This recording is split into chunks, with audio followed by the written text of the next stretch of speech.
По легенде, 16 октября в 8 часов 20 минут в ветеринарный участок Троицкого обратился гражданин с проблемой. Со слов владельца ЛПХ, на своей территории он обнаружил мертвого голубя. И с тех пор в течение пары дней начался падеж кур. Владелец предупредил, что его птицы ни разу не были привиты от различных заболеваний. Специалисты, прибыв на место и проведя осмотр, поставили диагноз ВПГ. Высокопатогенный грипп у птиц – это острая контагиозная вирусная инфекция домашних и диких птиц. Характеризуется общим угнетением, отеками, множественными кровоизлияниями и поражениями внутренних органов мозга и кожи. Птицы задыхаются, гребешок и бородка синеют. Яйценоска падает до 100%. Специалисты изъяли трупы кур с дальнейшим осмотром в лаборатории. С помощью ранцевого опрыскивателя провели дезинфекцию в помещении и хозяйственного инвентаря раствором дезинфекционного средства «Вироцид» из расчета 0,5 литров на 1 квадратный метр. Также при выходе из опасного очага спецодежда сотрудников была обеззаражена.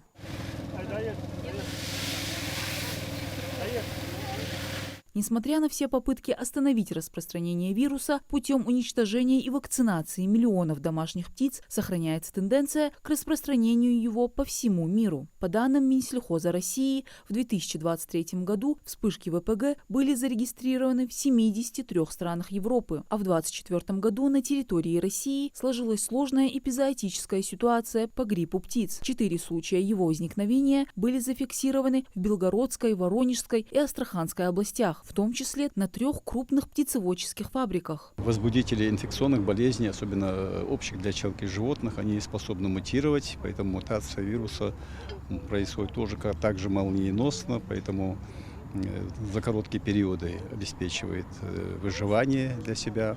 Поэтому домашние птицы, которые и синантропная птица, у которых температура до 32 градусов, до 42 градусов, естественно, благоприятная среда для культивирования и сохранения вируса в организме этой птицы.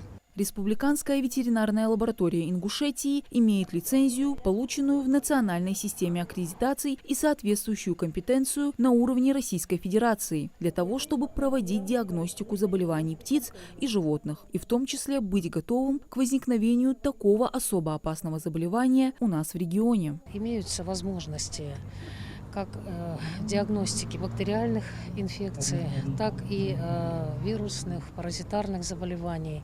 Функционирует ряд отделов, такие как отдел бактериологии, серологии, ветеринарно-санитарной экспертизы, микробиологии, токсикологии, химии, биохимии. То есть у нас неплохой, так скажем, арсенал, у нас имеются квалифицированные специалисты, имеется материально-техническая база, и она практически каждодневно идет модернизация имеющегося оборудования, приобретение какого-то необходимого диагностического комплекса. Россельхознадзор, в свою очередь, ежегодно проводит мероприятия по мониторингу эпизоотических ситуаций в республике. Совместно с Министерством экологии и сотрудниками ветеринарного управления проводится мониторинг дикой фауны. Также ими выполняется отстрел дикой птицы с последующим направлением проб в лабораторные учреждения Ставрополя.